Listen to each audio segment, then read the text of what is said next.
Welcome to ClearTask. In this video, I will show you how to quickly and easily redeem a gift card on Binance using the updated method.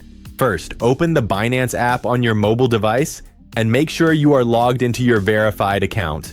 From the home screen, tap on your profile icon located at the top left corner.